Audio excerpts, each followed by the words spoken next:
నమస్తే, welcome to BCN news. నా పేరు మానస. ముందుగా ముఖ్యాంశాలు. మంగళగిరిలో నిర్వహించిన బూత్ మేనేజ్మెంట్ వర్క్షాప్ లో పాల్గొన్న మంత్రి నారా లోకేష్. బూత్ స్థాయి నుంచి పార్టీని బలోపేతం చేయాలని కార్యకర్తలకు పిలుపు.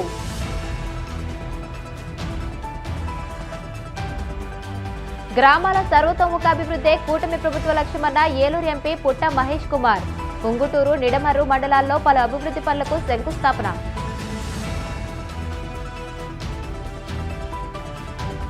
తిరుమల శ్రీవారిని దర్శించుకున్న ప్రముఖ సినీ దర్శకుడు వశిష్ఠ. ఆలయ మర్యాదలతో స్వాగతం పలికిన అధికారులు. బీఆర్ఎస్ పార్టీకి బీసీలు ఓటు వేయాలో వద్దో నిర్ణయించుకోవాలన్న కవిత. మున్సిపల్ ఎన్నికల్లో కృష్ణార్జులు ఎందుకు ప్రచారం చేయడం లేదని ప్రశ్న. టీమ్ 11 బృందం కల్తీ మద్యం, కల్తీ నెయ్యి, బాబాయ్ హత్యకు బ్రాండ్ అంబాసిడర్లుగా మారిందని మంత్రి, టీడీపీ జాతీయ ప్రధాన కార్యదర్శి నారా లోకేష్ తీవ్రస్థాయిలో విమర్శించారు. దేవుణ్ణి అడ్డం పెట్టుకుని 250 కోట్ల రూపాయలు దోచుకుని ఇప్పుడు కల్తీ నెయ్యి కేసులో క్లీన్ చిట్ వచ్చిందంటూ తప్పుడు ప్రచారం చేస్తున్నారని మండిపడ్డారు. ఈ దుష్ప్రచారాన్ని సమర్థంగా తిప్పికొట్టాలని ఆయన పార్టీ శ్రేణులకు దిశానిర్దేశం చేశారు. మంగళగిరిలోని టీడీపీ కేంద్ర కార్యాలయంలో నిర్వహించిన బూత్ మేనేజ్మెంట్ వర్క్షాప్ లో లోకేష్ పాల్గొన్నారు. ఈ సందర్భంగా ఆయన మాట్లాడుతూ పార్టీ సొంతిల్లు, ప్రభుత్వం కిరాయి ఇల్లు అనే విషయాన్ని జీవితాంతం గుర్తుంచుకోవాలని అన్నారు. నాయకులు ఎంత ఎదిగినా, ఎన్ని ఇబ్బందులు వచ్చినా చివరకు మన దేవాలయం లాంటి టీడీపీ ఆఫీస్కే వస్తారని, పార్టీని బలోపేతం చేసేందుకు మనం అహర్నిశలు కష్టపడాలని చంద్రబాబు చెప్పిన మాటలను గుర్తు చేశారు. మనం ఎంత స్థాయికి ఎదిగినా, ఎంత కష్టపడినా, ఎన్ని ఇబ్బందులు ఎదుర్కొన్నా చివరికి మనందరం వచ్చేది మన దేవాలయం, అది మన తెలుగుదేశం పార్టీ ఆఫీస్ అని చెప్పారు. ఆ రోజు నుంచి ఒక సంకల్పంతో పార్టీని మనం బలోపేతం చేసుకోవాలి. ఆర్నెస్సలు మనందరం మన పార్టీ కోసం కష్టపడాలి.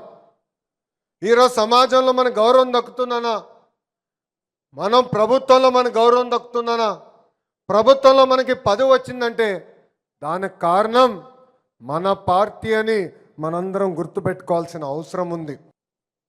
తెలుగుదేశం పార్టీకి బూత్ అనేది గుండెకాయ లాంటి. 2019 ఎన్నికల దగ్గర నుంచి బూత్ వారిగా మన పర్ఫార్మెన్స్ ఎలా ఉంది,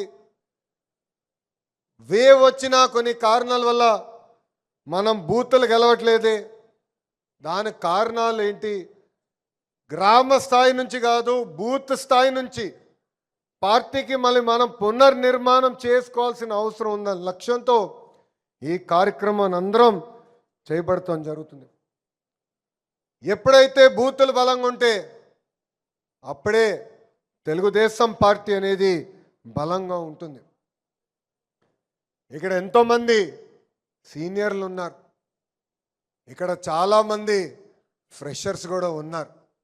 నేను నా సొంత నియోజకవర్గం మంగళగిరిలో కూడా పర్యటించినప్పుడు 1982 బ్యాచ్ అని చెప్పుకునేవారు ఉంటారు, 1994లో వచ్చిన వారు ఉన్నారని చెప్తారు, 2004 వచ్చిన వారు ఉంటారు, ఇప్పుడు 2024లో కూడా వచ్చిన వారు ఉంటారు. వాళ్ళందరూ నా విషయం చెప్తారు, అయ్యా నేను 1982 నుంచి ఉన్నా, మీరు మమ్మల్ని గుర్తించాలంటారు. నేను పదే పదే అన్ని సమావేశాల్లో ఒక మాట చెప్తున్నా, సీనియర్లీ జూనియర్లీ గౌరవిస్తా, పనిచేసే వాళ్ళని నేను ప్రోత్సహిస్తానని చెప్తాను జరుగుతుంది. పార్టీ ఏ కార్యక్రమానికి పిలిపించినా మనం పనిచేసిన రోజే పార్టీ బలోపేతం అవుతుంది. పాదయాత్రలు ఇక్కడున్న చాలామంది నాతో నడిచారు. ఆనాడు మీరే చెప్పారు, అయ్యా ఫోటో దిగే వాళ్ళకి పనిచేసే వాళ్ళకి తేడా మీరు చెప్పాలని. ఆ రోజే చెప్పారు, టెక్నాలజీ తీసుకొస్తాం, టెక్నాలజీతో జోడించి మనం పనిచేస్తేనే పనిచేసిన వాళ్ళకి పనిచేయని వాళ్ళకి తేడా తెలుస్తుంది నాకని చెప్పారు. ఎందుకంటే మంది ఒక పెద్ద కుటుంబం, 1 కోటి మంది సభ్యులున్న కుటుంబం మంది.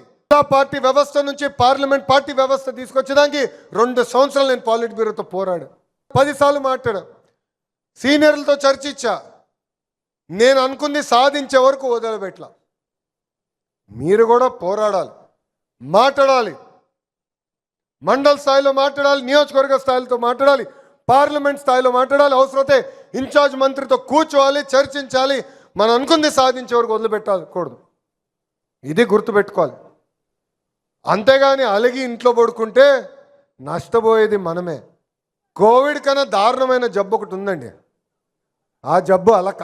మనం అనుకుంది అవలేదని అలుగుతే నష్టపోయేది మనం, మన పార్టీ, మన రాష్ట్రం.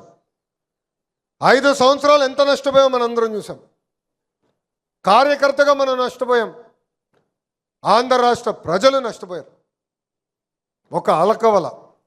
ఇది మనందరం గుర్తుపెట్టుకోవాల్సిన అవసరం ఉంది. అలక పక్కన పెట్టాలి, నమ్మకం దానికోసం పోరాడాలి, చర్చించాలి, పార్టీని సమర్థవంతంగా ముందుకు నడిపించాలి. గ్రామాలు అభివృద్ధి చెందితేనే రాష్ట్రం, దేశం అభివృద్ధి చెందుతాయని, గ్రామాల సర్వతోముఖ అభివృద్ధి కూటమి ప్రభుత్వ లక్ష్యమని ఏలూరు ఎంపీ పుట్టా మహేష్ కుమార్ స్పష్టం చేశారు.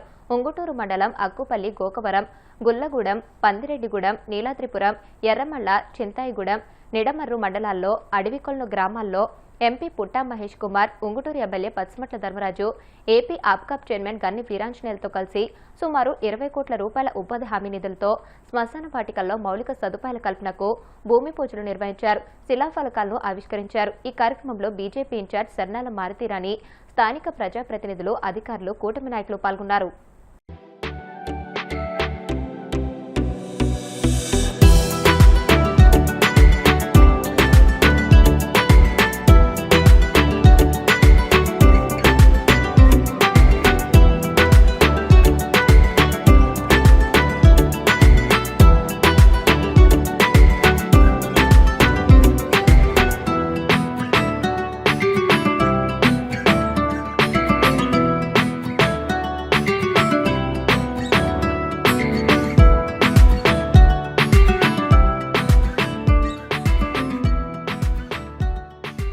ఉమ్మటూరులో 10 శ్మశాన వాటికలకి కాంపౌండ్ వాళ్ళు అలాగే రూమ్స్ కట్టడానికి ఎన్ఆర్జీఎస్ ఫండ్స్ నుంచి ఇవ్వడం జరిగింది.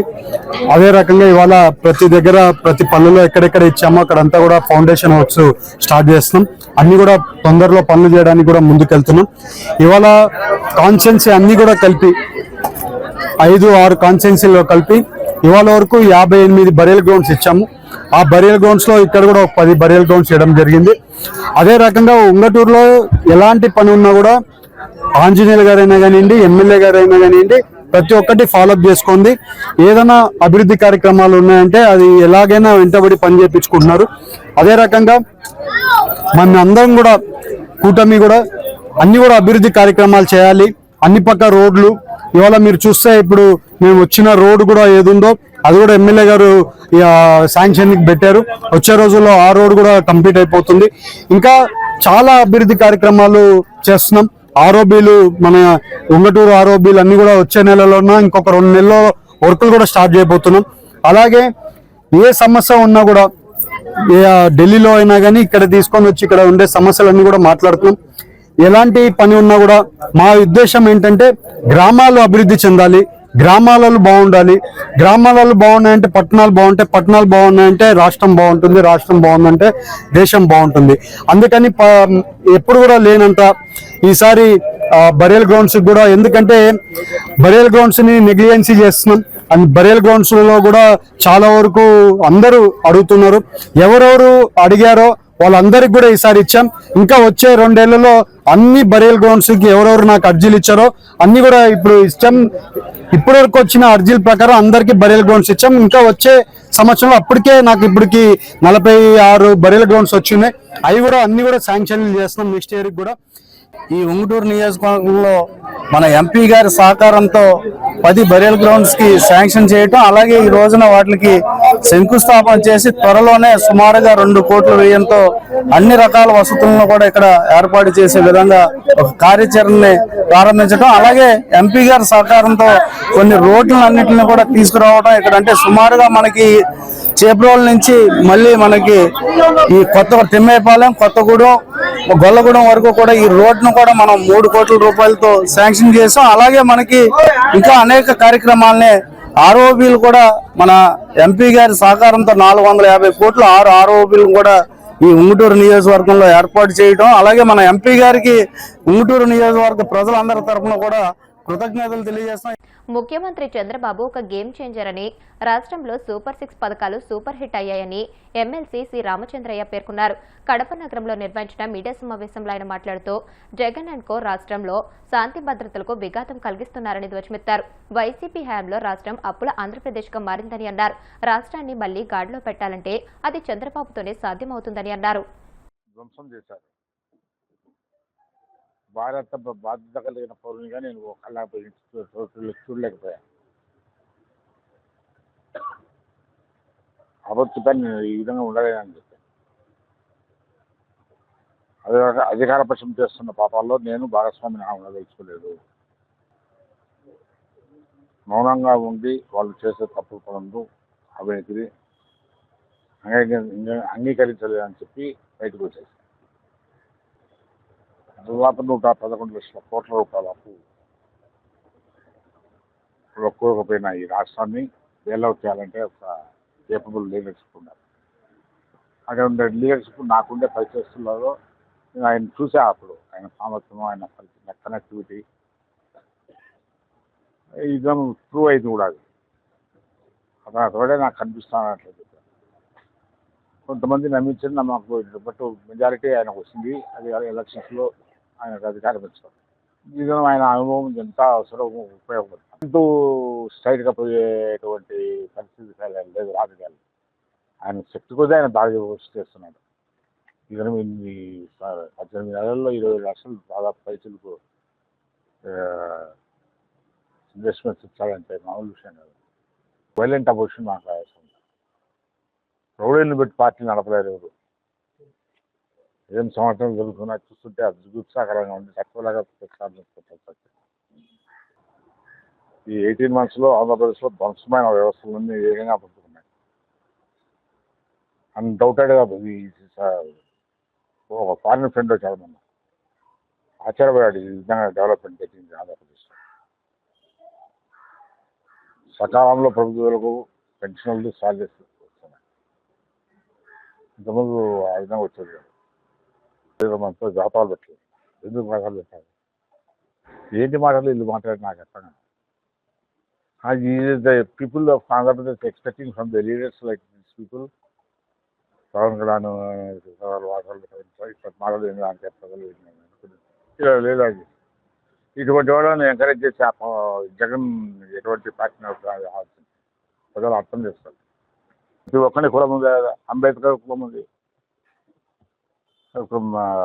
వాజ్పేయి కులంగా ఉంది, ఎన్టీ రామారావు కులం ఉంది. అందరి కులాలను పుట్టుకు ఏదో కులంలో పుడతాము. అది మన తప్పుగా దేవుడు చేసిన తప్పు. ఏ పనులలో పుట్టి ఆయన తీసుకోలేదు. కానీ మీ ఇష్టపడి మీరు మాట్లాడితే ఎట్లా? కాపు ఇదేని ఇదేని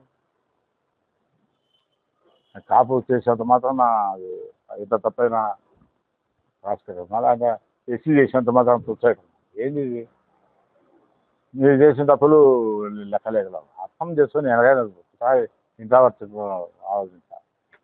ఆ ఇంట్రాస్పెక్షన్ లేకుండా బిహేవ్ చేస్తారు. పెట్టుబడి పెట్టి విఘాతాలు కలిగించి ఆంధ్రప్రదేశ్ సేఫ్ ప్లేస్ కాదని అనిపించేటట్లు చేయాలని వాళ్ళ పెట్టుబడులు రాకుండా ఉంటారు. అక్షరాంధ్ర కార్యక్రమాన్ని సద్వినియోగం చేసుకుని ప్రతి మహిళ చదవడం, రాయడం నేర్చుకుని అక్షరాస్యులుగా మారాలని ప్రకాశం జిల్లా కలెక్టర్ టి రాజాబాబు పిలుపునిచ్చారు. ఉల్లాస్ కార్యక్రమంలో భాగంగా సింగరాయకొండ మండలం పాకల గ్రామంలో నిర్వహిస్తున్న అక్షరాంధ్ర కేంద్రాన్ని జిల్లా కలెక్టర్ సందర్శించారు. అక్షరాలు దిద్దుతున్న మహిళలతో మాట్లాడి వారి అభ్యాస సామర్థ్యాన్ని తెలుసుకున్నారు. హాజరవుతున్న మహిళలు బోధనా పద్ధతులు, తరగతుల నిర్వహణ, హాజరు నమోదు తదితర అంశాలపై వాలంటీర్ను అడిగి తెలుసుకున్నారు. ప్రతి మహిళ రోజుకు కనీసం 1 గంట సమయం కేటాయించి చదవడం, రాయడం నేర్చుకోవాలని అన్నారు. ఇప్పుడు కాసేపు ప్రకటనలు.